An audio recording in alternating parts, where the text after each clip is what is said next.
In the winter of 1855, the entire Kellerman family, Hinrich, his wife Martha, and their 4 children, disappeared without a trace from their coal mine in the Kentucky highlands. The official report claimed a catastrophic mine collapse had buried them all. Yet, no bodies were ever recovered. For over 3 decades, the people of Harlan County accepted this tragic explanation until a dying man's confession in 1889 revealed a conspiracy so shocking it would expose the dark birth of corporate America's most ruthless practices. What really happened to the Kellermans wasn't an accident. It was cold-blooded murder disguised as industrial tragedy, orchestrated by men who valued coal more than human life. Before we continue with the story of the Kellerman family and their doomed discovery in the Kentucky mountains, if you're fascinated by hidden chapters of American history like this one, make sure to subscribe to our channel and hit that notification bell. We uncover these forgotten mysteries every week. And tell us in the comments, what state are you listening from?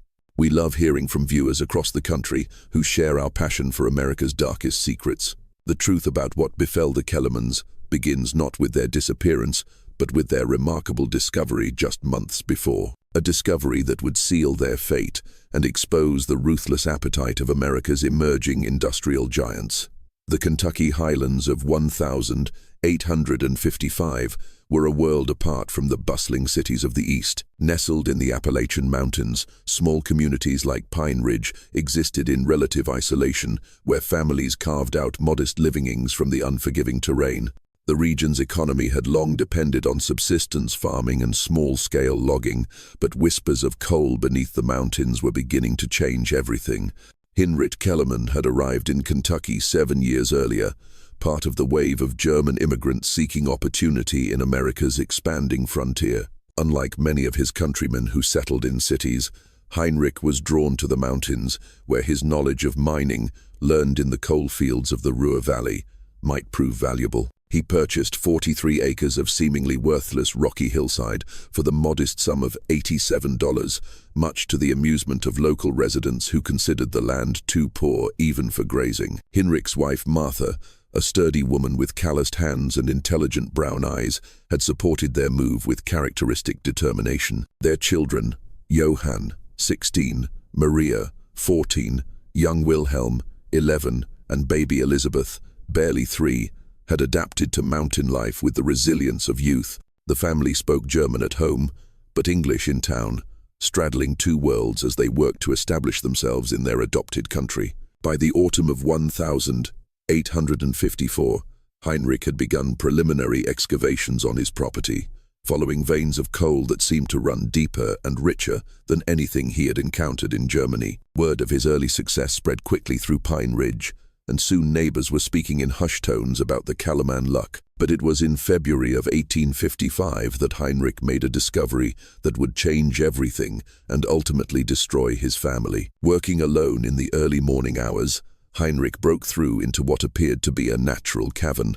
What he found there took his breath away. The largest, purest vein of coal he had ever seen, stretching deeper into the mountain than his lamplight could penetrate. Conservative estimates suggested enough high-quality coal to supply Louisville's growing industrial needs for decades. Hinrich Kellerman, the German immigrant who had bought worthless land, had stumbled upon what would later be valued at over $200,000, a fortune that would make him one of the wealthiest men in Kentucky. News of Hinrich's extraordinary discovery reached Louisville within a week, carried by a traveling merchant who had witnessed wagons of unusually fine coal leaving the Kellerman property. In the marble-columned offices of the Cumberland Coal and Rail Company, this intelligence was received with intense interest and growing alarm. Jeremiah Whitlock, the company's managing director, had spent 2 years methodically acquiring mineral rights throughout Harlan County, using a combination of legal maneuvering, political pressure, and, when necessary, intimidation.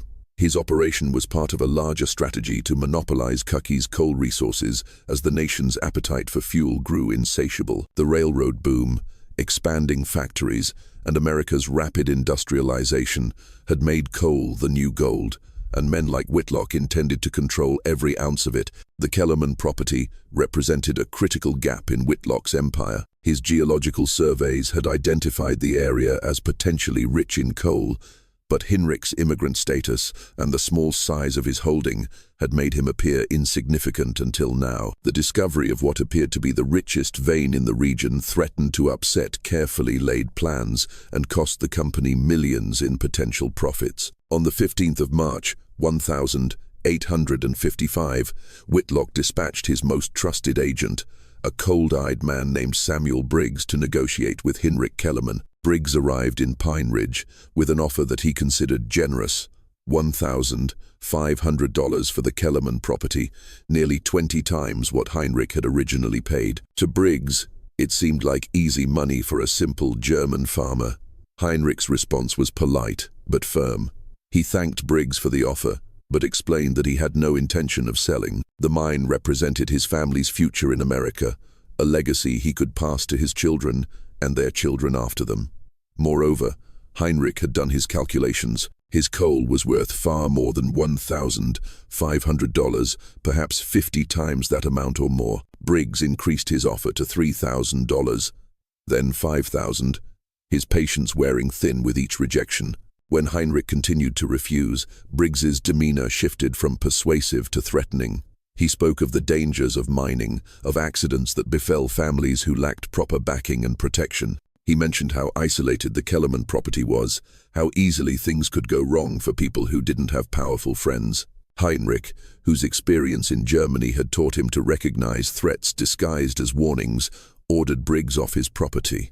As the agent departed, he called back over his shoulder. "Think carefully about your decision, Mr. Kellerman. The mountains of Kentucky can be very dangerous for those who don't know their place." That evening, Hinrich gathered his family around their modest dinner table and spoke to them in German, his voice heavy with concern. He had recognized something in Briggs's eyes, a coldness that reminded him of the industrial bosses he had fled in the old country, men who viewed workers as expendable resources.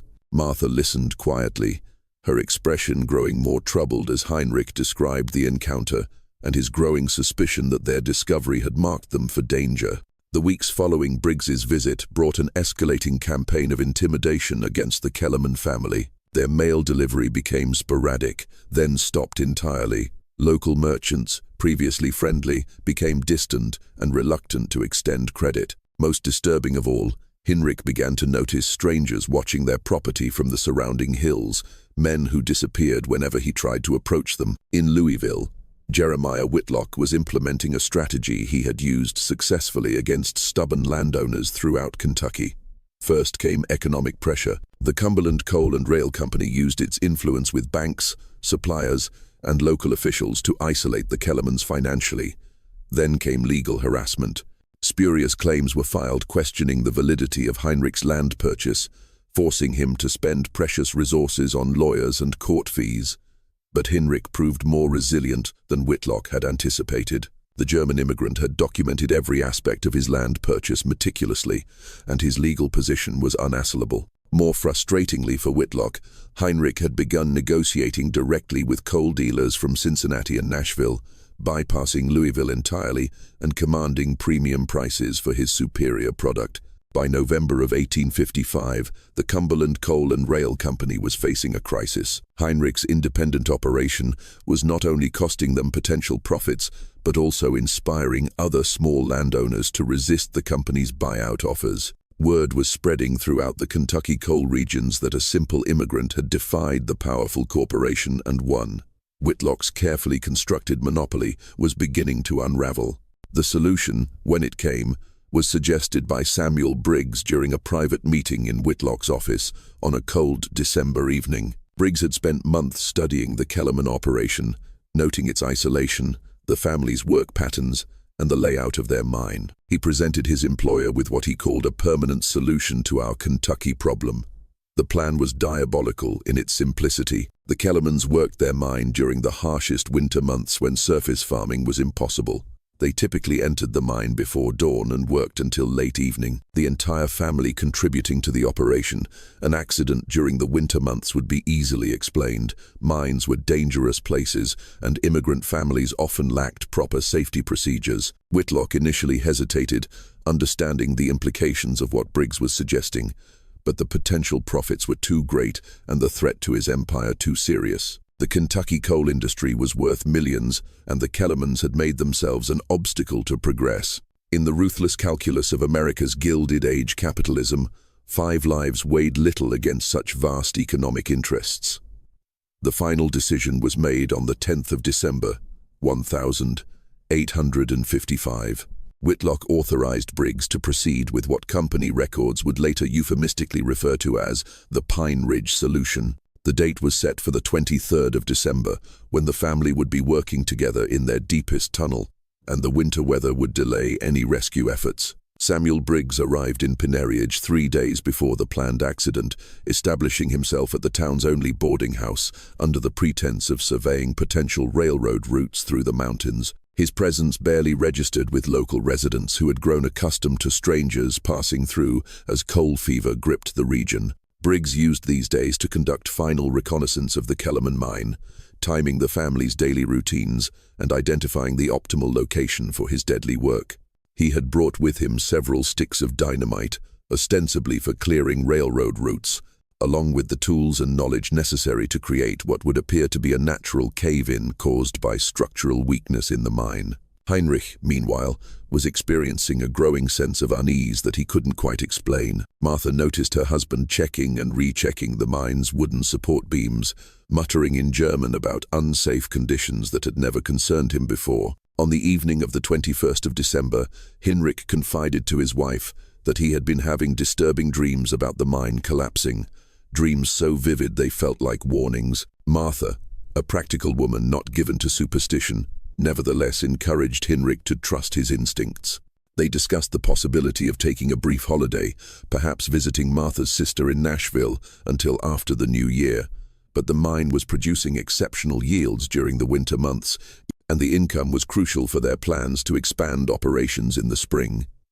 Heinrich decided they would work 2 more days, then close the mine for Christmas week. This decision, overheard by young Johann at the dinner table, would prove fatally convenient for Samuel Briggs, who had been struggling with the timing of his planned sabotage. The boy, proud of his family's success and eager to impress the other children in Pine Ridge, mentioned their Christmas mining plans while playing in the town square the next morning. A conversation Briggs observed from across the street.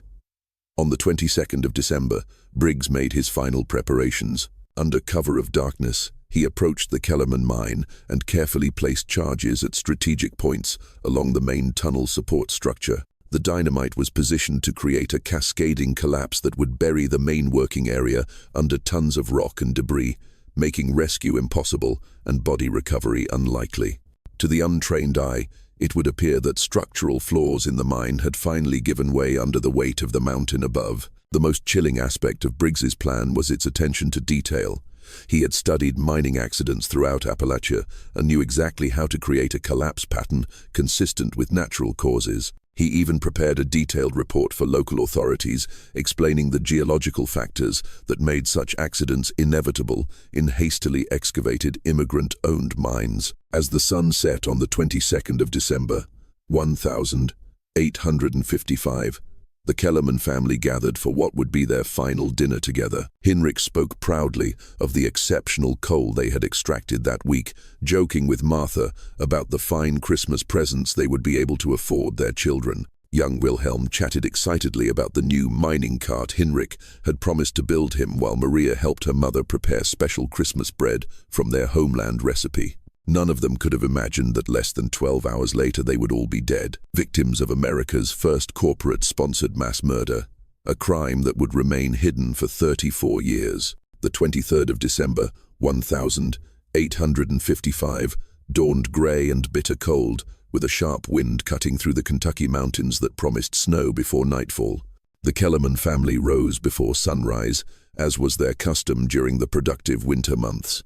Martha packed their lunch of bread, cheese, and coffee, while Heinrich checked his mining equipment by lamplight. The children dressed quickly in the frigid cabin, their breath visible in the morning air as they prepared for another day of family work in their coal mine. Samuel Briggs watched from a concealed position, nearly a 4 mile away, using field glasses to observe the family's morning routine. He had positioned himself on a ridge that provided clear sightlines to both the mine entrance and the access road, ensuring he could monitor the timing of his trap while maintaining distance from the coming explosion. His pocket watch showed 6:47 a.m. when Heinrich lit the first lantern and led his family into the tunnel that would become their tomb. Inside the mine, the Kellermans worked with the efficiency born of months of practice. Heinrich and Johann focused on the deepest section of the main tunnel, where the coal vein was richest and most accessible. Martha and Maria sorted and loaded the coal into wooden carts, while young Wilhelm helped by carrying smaller pieces and keeping the lanterns properly positioned. Baby Elizabeth played nearby, watched carefully by her older sisters in the relative warmth of the underground chamber. What the family didn't know was that Briggs had calculated his explosive charges to detonate at precisely 10:15 a.m., when the family would be deepest in the mine and furthest from any possible escape route. The timing was crucial. Too early and the family might not yet be in the fatal position. Too late and they might have already begun their midday break near the entrance. Briggs had observed their routine for days and knew that 10:15 found them consistently in the mine's most vulnerable location. At 9:30 a.m., an unexpected complication arose that nearly derailed Briggs's murderous plan. Thomas Hartley, a neighboring farmer, approached the mine entrance to speak with Heinrich about purchasing coal for his own family's winter needs. Briggs watched in growing alarm as Hartley called out and began walking toward the tunnel opening. If Hartley entered the mine or lingered near the entrance, he would either become an unintended victim or a potential witness who could complicate the cover story. From his hiding place, Briggs could hear Hartley calling Heinrich's name, his voice echoing into the tunnel depths. For several agonizing minutes, it appeared the farmer might enter the mine to find the family. Briggs fingered the pistol in his coat, prepared to eliminate this unexpected witness if necessary, but ultimately Hartley decided against entering the unfamiliar tunnel. After calling out several more times without response, the Kellermans were too deep in the mine to hear him clearly. Hartley left a brief note at the entrance and departed. The note, which would later become crucial evidence, read, "Heinrich Thomas Hartley stopped by at 9:45 a.m. about winter coal. Will return this afternoon. Th." This simple message would prove that the family was alive and working normally just 30 minutes before the catastrophic collapse, contradicting later claims that structural problems had been developing over time. At exactly 10:15 a.m., Samuel Briggs pressed the plunger on his makeshift detonator, sending electrical current through copper wires he had carefully concealed along the forest floor to his strategically placed charges. The explosion that followed could be heard for miles, a rumbling boom that shook windows in Pine Ridge and sent flocks of birds fleeing from the surrounding mountains. The collapse was as devastating as Briggs had planned. The main tunnel caved in along a 200-foot section, bringing down thousands of tons of rock and sealing the deeper chambers where the Kellerman family had been working. Secondary collapses continued for nearly an hour, ensuring that any possible survivors would be buried beyond hope of rescue. Just when we thought we'd seen it all, the horror in Cuckie's coal country intensifies. If this story is giving you chills, share this video with a friend who loves dark mysteries. Hit that like button to support our content, and don't forget to subscribe to never miss stories like this. Let's discover together what happens next in this tale of corporate murder and buried secrets.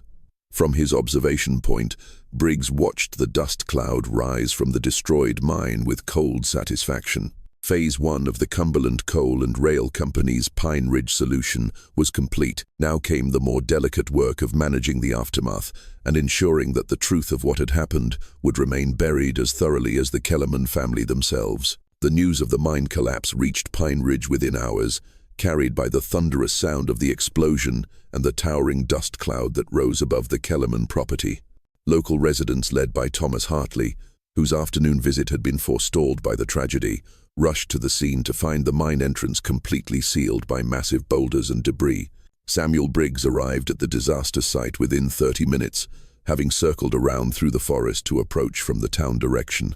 His performance as a concerned surveyor was masterful, expressing appropriate shock while subtly discouraging rescue attempts that might reveal evidence of his sabotage. When Hartley mentioned finding his note at the entrance, Briggs was quick to point out that such notes often blew around in the mountain winds, making timing estimates unreliable. The improvised rescue effort that followed was both heroic and heartbreaking. Men from across Harland County abandoned their Christmas preparations to dig frantically through tons of rock and timber, their hands bleeding in the December cold as they worked by torchlight. Reverend Isaac Thornberry led prayers while the women of Pine Ridge provided hot coffee and food for the exhausted rescuers. Children watched wide-eyed from a safe distance, understanding instinctively that something terrible had happened to the nice German family who always smiled and waved when they passed through town. Thomas Hartley, consumed by guilt over his timing, worked with desperate intensity. He convinced himself that if he had entered the mine that morning, he might have warned the family of some structural weakness he could have observed. Briggs carefully fed this guilt, suggesting that amateur miners like the Kellermans often ignored warning signs that experienced men would recognize. The psychological manipulation was as calculated as the physical destruction. Briggs understood that survivors' guilt would make witnesses more likely to accept his version of events. On the second day of rescue efforts, a breakthrough seemed possible when diggers reached what appeared to be an air pocket in the debris field. Excited shouts echoed across the mountainside as men called down into the darkness, listening desperately for any response from below. For several hours, hope surged through the community as rescue teams worked to widen the opening, but when they finally broke through, they found only an empty cavity created by the way the rocks had fallen. No sign of the Kellerman family, no indication that anyone had survived the initial collapse. Briggs watched these developments with growing anxiety. The air pocket was dangerously close to one of his explosive placement sites, and he feared that continued excavation might reveal fragments of dynamite or the distinctive blast patterns that would expose his sabotage. Working carefully, he convinced the rescue leaders that the cavity's instability made further digging too dangerous. When several men argued for continuing despite the risk, Briggs arranged for a small controlled collapse that sealed the opening while appearing to vindicate his warnings about structural instability. The psychological toll on the rescuers was immense. These were neighbors, men who had shared meals with Heinrich and watched his children grow. Johann Kellerman had helped several of them with their own small mining ventures, sharing his father's technical knowledge freely. Young Maria had taught their daughters German songs, while Wilhelm had become a favorite playmate of the local boys. The thought of these familiar faces buried under tons of rock drove the men to exhaustion and beyond. Dr. Elias Crawford, Pine Ridge's only physician, found himself treating more than physical injuries as the rescue effort continued. Men broke down weeping as they worked, overwhelmed by the magnitude of the tragedy and their inability to help. Women gathered in the church to pray continuously, their voices rising and falling in German hymns that Martha Kellerman had taught them. The entire community seemed to be mourning not just the loss of 5 lives, but the death of innocents, the realization that their mountain sanctuary could harbor such devastating tragedy. On Christmas Eve, exactly 24 hours after the explosion, Reverend Thornberry made the painful decision to call off the rescue effort. The risk to additional lives had become too great, and even the most optimistic assessments suggested that survival was impossible after so much time under such massive debris. The decision sparked angry arguments among the rescuers, with some accusing others of giving up too easily. Briggs skillfully exploited these divisions, positioning himself as the voice of painful but necessary reason. The improvised memorial service held at the sealed mine entrance on Christmas morning was one of the most heartbreaking scenes in Pine Ridge history. Nearly every resident of the community gathered in the bitter cold, singing hymns in both English and German, while children placed wildflowers on the rocky debris. Heinrich's mining tools retrieved from outside the tunnel were arranged as a makeshift shrine. Martha's sewing basket found in their cabin was filled with letters from neighbors expressing their grief and admiration for the family's courage and kindness. Samuel Briggs participated in the memorial with apparent sincerity, even contributing to the collection being taken up for a proper monument. Internally, he felt a mixture of relief and professional satisfaction.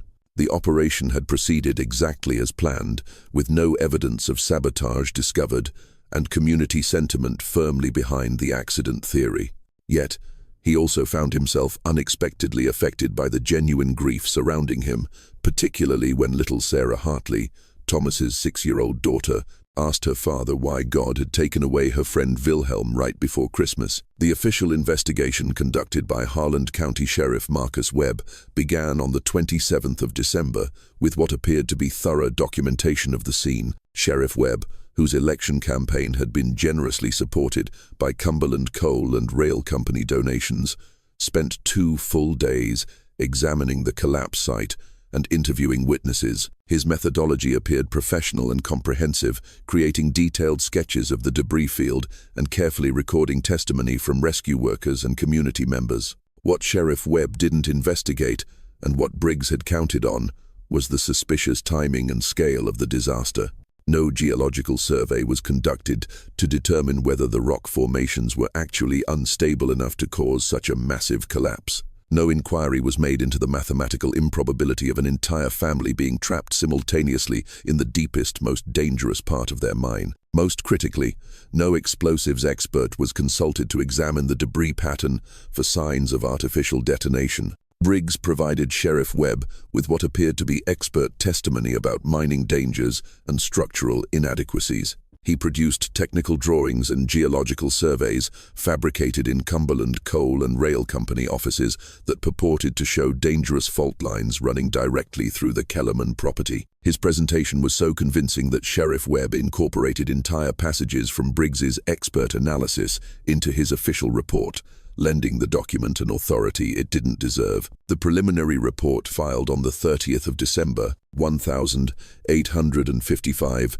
concluded that the collapse had been caused by structural inadequacies common to hastily excavated mining operations conducted without proper engineering oversight or geological assessment. The report specifically noted that immigrant miners, while hard-working and well-intentioned, often lacked the technical knowledge necessary to recognize dangerous mining conditions. This conclusion, while appearing sympathetic to the victims, actually served to absolve anyone of responsibility for the tragedy while reinforcing dangerous stereotypes about immigrant competence.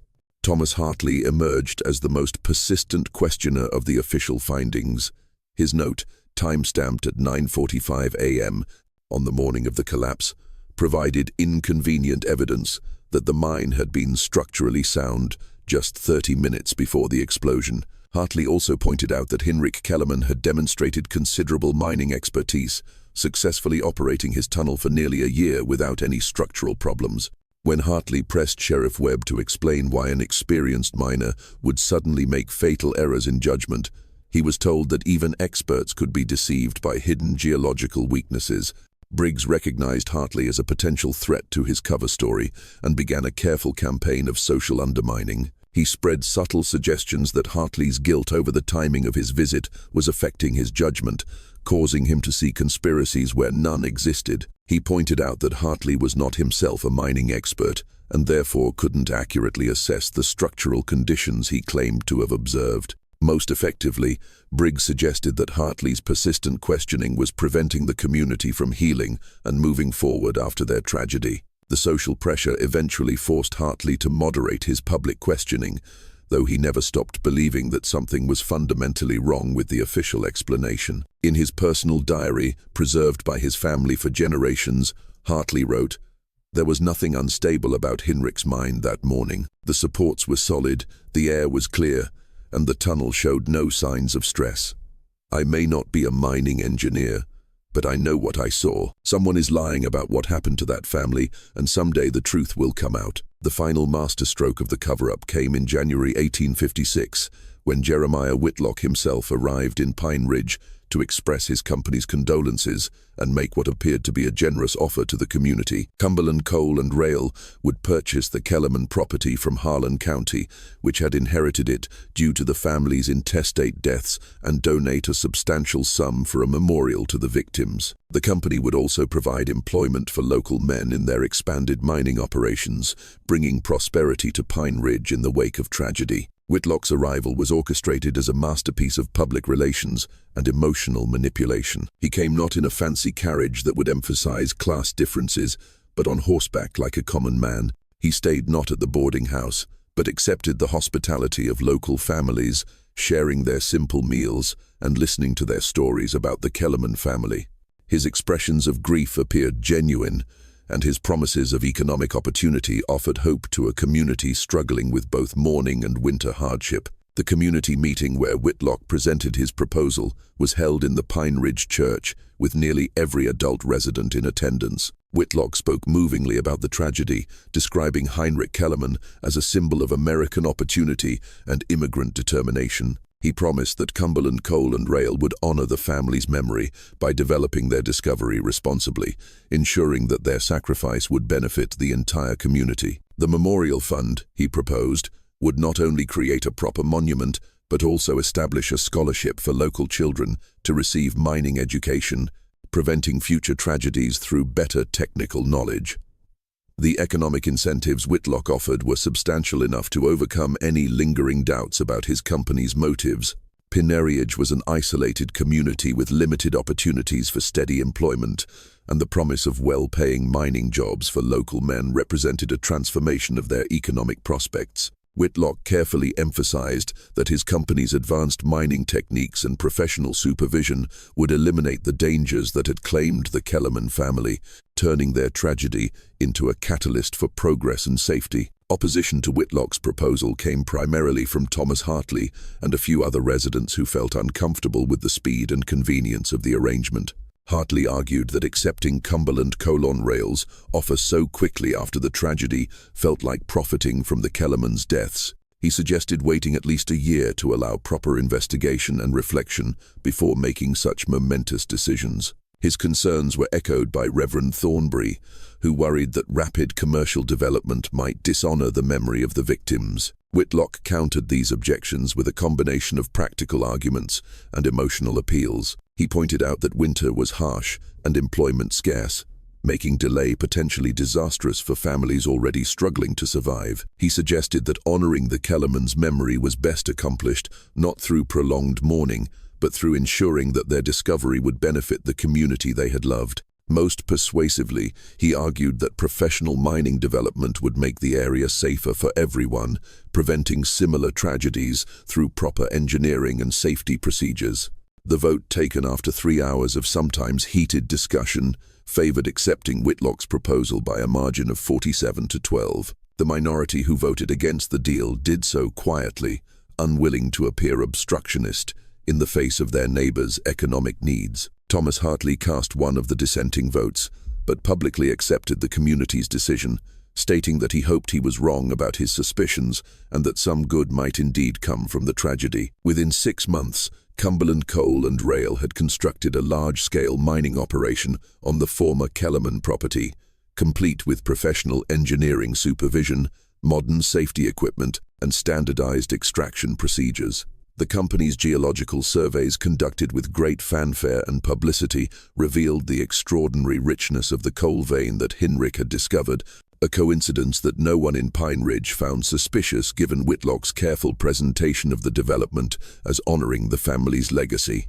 The employment opportunities materialized exactly as promised, with local men earning wages that transformed their families' living standards. New houses were built, children received better education, and Pine Ridge evolved from an isolated mountain community to a prosperous mining town. The success of the operation seemed to vindicate Whitlock's promises and silence the last whispers of doubt about the circumstances surrounding the Kellerman tragedy. Samuel Briggs remained in the area for several months, ostensibly to oversee the railroad surveying that had been his original cover story. His presence provided continuity and reassurance as the community adapted to its new relationship with Cumberland Coal and Rail. He was careful to maintain his image as an impartial expert who had helped the community understand their tragedy and move forward constructively. When he finally departed Pine Ridge in the summer of 1856, he was thanked publicly for his assistance during their time of crisis. By 1857, the Kellerman family had been largely forgotten, except as a cautionary tale about the dangers of amateur mining and the importance of professional supervision. Their names appeared on a modest but dignified stone memorial in Pineridge Cemetery, listing them as victims of an industrial accident. The memorial, funded jointly by Cumberland Coal and Rail Company and community donations, bore an inscription that would later prove darkly ironic in memory of the Kellerman family taken by the mountain they loved.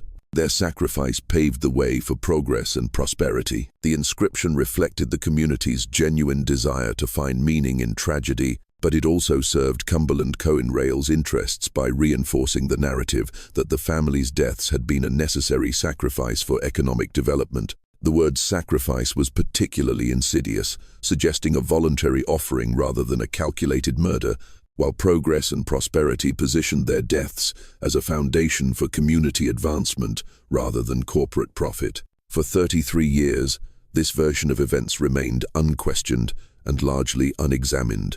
The Kellerman case became a footnote in Cuckey's mining history, one of dozens of similar tragedies that marked the dangerous early days of coal extraction in Appalachia. Mining safety advocates occasionally cited the case as an example of why professional oversight was essential, but none questioned whether the family's deaths had been preventable through means other than better engineering. Samuel Briggs returned to Louisville and was quietly promoted within the Cumberland Coal and Rail organization, where his success in resolving the Pioneer Ridge situation earned him a reputation for handling the company's most sensitive problems. Over the following decades, he applied similar techniques to eliminate other obstacles to Cumberland's expansion, though none required measures as extreme as those used against the Kellermans. His methods evolved to rely more heavily on legal manipulation and financial pressure. As the Kellerman operation had demonstrated both the effectiveness and the risks of more direct action, Jeremiah Whitlock became one of Cuckey's most prominent and respected businessmen, using the profits from the Kellerman coal vein to expand Cumberland Coal and Rail into one of the largest mining operations in the southeastern United States. He was celebrated as a visionary industrialist who had brought prosperity to previously isolated mountain communities, and his company's safety record, carefully maintained through professional engineering and worker training programs, became a model for the industry. The irony that Whitlock's reputation for safety and worker welfare was built on the foundation of a mass murder was lost on everyone except a small circle of Cumberland executives who knew the truth about Pine Ridge. These men maintained their silence through a combination of shared guilt, mutual self-interest, and the understanding that revealing the truth would destroy not only their own careers, but the livelihoods of thousands of workers whose families depended on Cumberland's continued success. But secrets like co-seams have a way of working their way to the surface over time, and the truth about the Kellerman family's murder carried within it the seeds of its own eventual revelation. The truth about the Kellerman family's murder began to emerge in the spring of 1889, 34 years after their deaths, through a series of events that even Samuel Briggs couldn't have anticipated. The catalyst was Briggs himself, now 67 years old and dying slowly from the lung disease that had claimed so many men who worked around coal dust their entire lives. As Briggs lay on his deathbed in Louisville's Charity Hospital, he was visited by Father Michael O'Brien, a Catholic priest who ministered to the city's poor and dying. Father O'Brien was an Irish immigrant himself, a man whose own experiences with poverty and discrimination had made him particularly sensitive to the struggles of working families. His reputation for compassion and discretion had made him a trusted confidant for many of Louisville's industrial workers, who often carried burdens of guilt and fear related to their employers' questionable practices. What began as a routine last rites visit became something far more extraordinary when Briggs, delirious with fever and racked by guilt that had festered for 3 decades, began confessing to crimes that O'Brien initially dismissed as the ravings of a dying man. The priest had heard many deathbed confessions over his 20-year ministry, and experience had taught him to distinguish between genuine admissions and the phantoms of guilt-ridden minds approaching death. But as Briggs spoke, his account became too detailed and consistent to ignore. He described the Kellerman property with perfect accuracy, down to the specific types of timber Hinrich had used for tunnel supports and the exact configuration of the mine's ventilation system. He recalled conversations with Jeremiah Whitlock verbatim, including private discussions that had taken place in locked offices with no other witnesses present. Most unsettling of all, Briggs provided specifics about the family's final mourning that had never been made public. Their breakfast routine, the children's conversations, Martha's concerns about the weather, details he could only have known through the careful surveillance that had preceded their murder. Father O'Brien found himself listening to a confession unlike any in his experience. Briggs described the technical aspects of his sabotage with the precision of an engineer, explaining how he had calculated explosive placement to create a collapse pattern that would appear natural to investigators. He detailed the psychological manipulation he had used during the rescue effort, the way he had exploited community grief to discourage thorough investigation, and the systematic destruction of evidence that might have revealed his involvement. The most chilling aspect of Briggs's confession was his apparent pride in the technical elegance of his crime, even as he expressed genuine remorse for its human cost. He spoke of the operation as a masterpiece of planning and execution, a perfect murder that had remained undetected for over 3 decades. Yet he also wept as he described watching little Wilhelm Kellerman play in the town square, knowing that the boy would be dead within days. The contradiction between professional satisfaction and human guilt had apparently tormented Briggs for years, contributing to the drinking problem that had accelerated his physical decline. Father O'Brien, bound by the seal of confession, but deeply troubled by what he had heard, faced an extraordinary moral and ethical dilemma. The magnitude of the crime Briggs described, the calculated murder of an entire family for corporate profit, demanded justice even decades after the fact. Yet his sacred obligation to maintain the confidentiality of confession prevented him from directly revealing what he had learned. The priest spent sleepless nights wrestling with the competing demands of his religious duties and his moral outrage. The solution O'Brien eventually devised required careful navigation of both canon law and his own conscience. While he could not reveal the specific contents of Briggs's confession, he could undertake his own investigation into the Kellerman case and arrange for evidence to be discovered through seemingly independent research. This approach would honor the seal of confession while still pursuing justice for the victims, though it would require months of painstaking detective work. Father O'Brien began his investigation by examining public records related to the Kellerman case, starting with newspaper accounts of the mine collapse and the official investigation report filed by Sheriff Webb. What he discovered immediately raised questions about the thoroughness and objectivity of the original inquiry. The sheriff's report relied heavily on technical testimony provided by Samuel Briggs. Yet, there was no documentation of Briggs's qualifications or independent verification of his geological assessments. More troubling was the discovery that Sheriff Webb had received substantial financial support from Cumberland Coal and Rail Company during his election campaign, a conflict of interest that should have disqualified him from investigating the case. O'Brien found records showing that Cumberland had been the sheriff's largest single contributor, providing funds that had been crucial to his victory over a more experienced opponent. This financial relationship had never been disclosed during the investigation, despite its obvious relevance to the case's outcome. The priest's investigation led him to seek out surviving witnesses from the 1855 tragedy.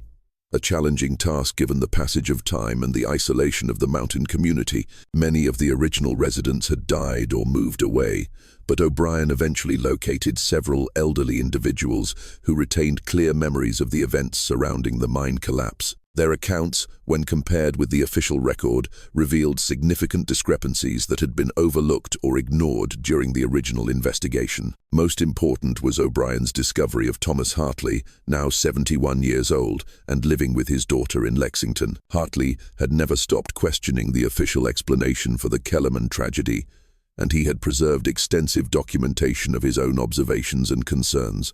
His personal papers included the original note he had left at the mine entrance, detailed descriptions of the tunnel's structural condition on the morning of the collapse, and a chronology of suspicious events that had preceded the tragedy. Hartley's documentation provided Father O'Brien with crucial corroboration for elements of Briggs's deathbed confession. The old farmer's notes described strangers watching the Kellerman property in the weeks before the collapse. Strangers whose presence had seemed insignificant at the time, but took on sinister meaning in light of Briggs's admissions. Hartley had also documented the economic pressure and legal harassment that the family had faced, pressure that the official investigation had dismissed as irrelevant to the mining accident.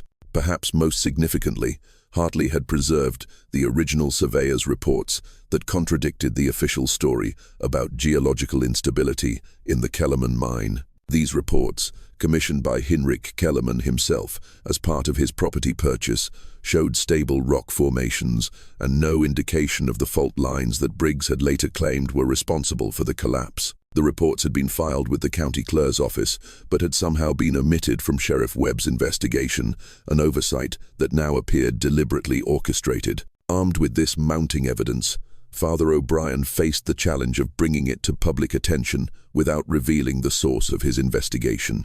His solution was to approach Daniel Morrison, a crusading journalist with the Louisville Courier-Journal who had built a reputation investigating corruption in Kentucky's coal industry. Morrison had recently published a series of articles exposing unsafe working conditions and financial irregularities at several mining companies, making him a natural ally for O'Brien's purposes. O'Brien's approach to Morrison was carefully orchestrated to appear coincidental. The priest arranged to accidentally encounter the journalist at a public meeting about mining safety, where he casually mentioned his interest in historical mining accidents and his discovery of some interesting documents related to the old Kellerman case. When Morrison expressed professional curiosity, O'Brien offered to share his research, presenting it as an academic exercise rather than a criminal investigation. Morrison's journalistic instincts were immediately aroused by the inconsistencies and gaps in the official record that O'Brien had uncovered. The reporter recognized the hallmarks of a cover-up and began his own investigation, using his professional resources and contacts to dig deeper into the Cumberland Coal and Rail Company's involvement in the case. Morrison's investigation soon expanded beyond the Kellerman tragedy to examine the company's broader pattern of acquiring mineral rights through questionable means. The breakthrough in Morrison's investigation came when he located financial records showing unusual payments made by Cumberland Coal and Rail to Samuel Briggs in late 1855, payments that corresponded exactly with the timeline of the mine collapse. These payments, disguised as consulting fees for geological survey work, were far larger than typical surveying contracts and had no accompanying documentation to justify their size. When Morrison traced Briggs's subsequent career with Cumberland, he found a pattern of similar payments coinciding with the company's acquisition of other disputed properties. Morrison also discovered that Jeremiah Whitlock had personally visited Pine Ridge in the weeks following the Kellerman tragedy. Despite company records claiming he had no direct involvement in the property acquisition, local residents remembered Whitlock's presence clearly, particularly his unusual generosity and his detailed knowledge of the mine's coal reserves, knowledge that would have been impossible to obtain without prior investigation of the property. The final piece of Morrison's puzzle came from an unexpected source. Samuel Briggs's own business records discovered in a trunk left with his landlady after his death. These records, which Briggs had apparently been too ill to destroy, included detailed maps of the Kellerman property, explosives, purchase receipts, and most damning of all, a hand-drawn diagram showing optimal placement points for creating a natural-appearing mine collapse. The diagram matched the actual debris pattern at the Kellerman site with chilling precision. Morrison's expose, published as a 4-part series in the Louisville Courier-Journal beginning the 15th of September, 1889, sent shockwaves through Kentucky's business and political communities. The headline of the first article read, "Murder in the Mines. Company conspiracy behind Kellerman family deaths exposed after 34 years. The series methodically dismantled the official accident narrative, revealing the systematic campaign of intimidation, the fabricated geological evidence, and the financial incentives that had motivated the crime. The public reaction was swift and furious, exceeding even Morrison's expectations for the impact of his investigation. Cumberland Coal and Rail Company found itself facing criminal investigations by both state and federal authorities, civil lawsuits from the families of other mining accident victims, and a boycott of their coal that spread across the Ohio Valley and beyond. The company's stock price collapsed as investors fled, and several major contracts were cancelled by customers who refused to be associated with the scandal. Jeremiah Whitlock, now 73 years old and one of Kentucky's most prominent businessmen, saw his reputation and empire destroyed virtually overnight. The man who had been celebrated as a visionary industrialist and philanthropist was suddenly exposed as the architect of multiple murders and the beneficiary of decades of stolen wealth. His denials of involvement in the Kellerman case lacked credibility, given the overwhelming documentary evidence, and his health began to fail rapidly under the stress of public disgrace and legal scrutiny. The personal toll on Whitlock was evident to all who encountered him during his final weeks.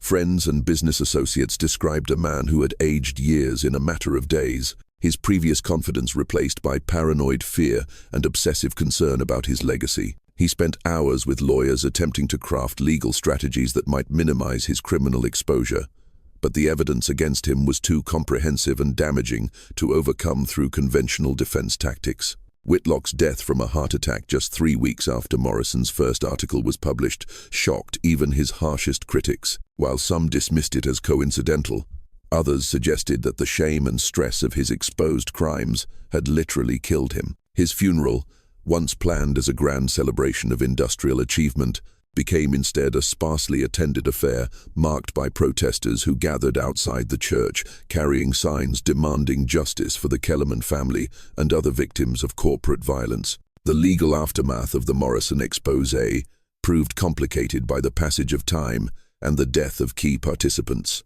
Most of the principal conspirators were dead. Crucial evidence had been destroyed or lost, and witnesses had scattered across the country or died of old age.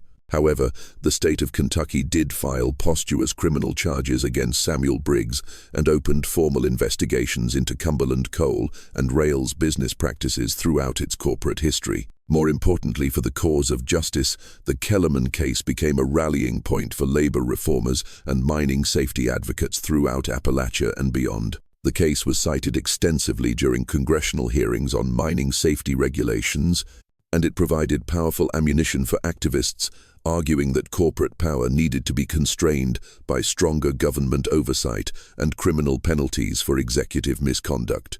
The exposure of the Kellerman murders also triggered a wave of reinvestigations into other suspicious mining accidents throughout Kentucky and surrounding states. Families who had long harbored doubts about official explanations for industrial tragedies found new courage to challenge corporate narratives and demand accountability. Several additional cases of corporate-sponsored violence were uncovered, though none matched the Kellerman case for sheer audacity and comprehensive documentation. Cumberland Co. and Rail Company itself did not survive the scandal. Facing massive legal liabilities and complete loss of public confidence, the corporation was forced into bankruptcy within 6 months of Morrison's exposé. Its assets were eventually acquired by competitors and broken up, with the Kellerman mine itself being sold to a workaround cooperative that operated it until the coal seam was finally exhausted in the early 20th century. The Kellerman property itself underwent a transformation that Hinrich would have found bitterly ironic, yet ultimately satisfying. The rich coal vein that he had discovered continued to produce for decades, but under the cooperative ownership model, the profits were shared among the workers rather than concentrated in corporate hands. The cooperative also established safety standards that far exceeded industry norms, ensuring that no other families would suffer the Kellerman's fate through preventable accidents or deliberate violence. Thomas Hartley lived to see his decades-long quest for justice vindicated by Morrison's investigation. The old farmer, now regarded as a hero for his persistent questioning of official narratives, spent his remaining years speaking to mining communities about the importance of holding corporations accountable for their actions. His personal documentation of the Kellerman case became part of the Kentucky State Archives, preserving for future generations a detailed record of how ordinary citizens could challenge powerful interests through careful observation and unwavering commitment to truth. Father Michael O'Brien continued his ministry among Louisville's working poor, but the Kellerman case marked him profoundly and shaped his subsequent advocacy for social justice causes. He never publicly revealed his role in exposing the murders, maintaining the confidential nature of his investigation until his own death decades later. However, his private papers, discovered after his death, documented his careful navigation of the ethical challenges posed by Briggs's confession and his innovative approach to pursuing justice while honoring religious obligations. The broader impact of the Kellerman case extended far beyond Kentucky's coalfields. The scandal was covered extensively by newspapers throughout the United States and became a symbol of the excesses and moral failures of America's Gilded Age capitalism. Labor leaders and social reformers cited the case as evidence that corporate power posed fundamental threats to democratic values and individual rights, arguments that would gain increasing political support in the progressive-era reforms of the early 20th century. In 1955, exactly 100 years after the family's murder, the mine was finally exhausted and abandoned after a century of production that had generated millions of dollars in wealth.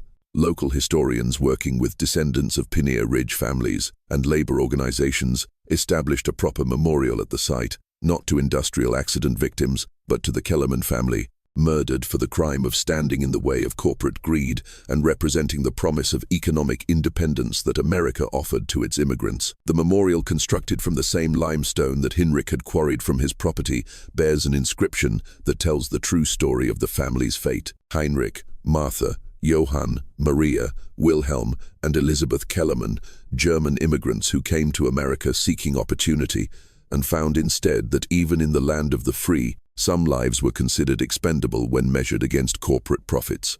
Murdered, the 23rd of December, 1855, for the crime of refusing to surrender their dreams to industrial greed. Today, the overgrown entrance to the old mine serves as a stark reminder of America's industrial past and the human cost of unchecked capitalism. The site has become a destination for historians, labor activists, and tourists interested in the hidden stories of American economic development. Educational programs conducted at the memorial help visitors understand how the Kellerman tragedy reflected broader patterns of corporate violence and worker exploitation that shaped the nation's industrial transformation. The memorial also includes a museum displaying artifacts from the investigation that exposed the murders. Morrison's original articles, Father O'Brien's research notes, Thomas Hartley's documentation, and even some of Samuel Briggs's planning materials recovered after his death. These exhibits help visitors understand not only what happened to the Kellerman family, but how the truth was eventually uncovered through the courage and persistence of individuals who refused to accept official lies. Perhaps most importantly, the Kellerman case continues to serve as a cautionary tale about the dangers of concentrated corporate power and the importance of independent journalism, community activism, and moral courage in holding powerful institutions accountable. The story has been taught in schools throughout Kentucky and beyond as an example of how ordinary citizens can challenge injustice and eventually prevail against seemingly insurmountable odds. The case also illustrates the long arc of historical justice, how crimes that seem perfectly concealed can eventually be exposed through the convergence of human conscience, documentary evidence, and changing social attitudes that make previously acceptable behavior suddenly unthinkable. The 34-year delay between the murders and their exposure demonstrated both the power of corporate influence to suppress truth and the ultimate futility of attempting to bury moral crimes beneath layers of official narrative, social complicity. The Kellerman case reveals a disturbing truth about America's Gilded Age. Behind the celebrated stories of industrial progress and economic expansion lay countless hidden tragedies, families destroyed not by accident or fate, but by the calculated cruelty of men who valued coal more than human life. Yet, it also demonstrates the redemptive power of truth-telling and the possibility that justice, however delayed, can eventually prevail when individuals of conscience refuse to let crimes remain buried beneath official lies and corporate propaganda. What do you think of this story? Do you believe justice was ever truly served for the Kellerman family? Or does the 34-year delay represent a fundamental failure of American institutions to protect vulnerable citizens from corporate violence? How many other similar crimes might remain buried beneath the official histories of America's industrial development? Leave your comment below and share your thoughts about this dark chapter of American capitalism. If you enjoyed this exploration of hidden history and want more stories that expose the forgotten crimes behind America's economic progress, subscribe, hit the notification bell, and share with someone who loves historical mysteries that reveal uncomfortable truths about our past. See you in the next video.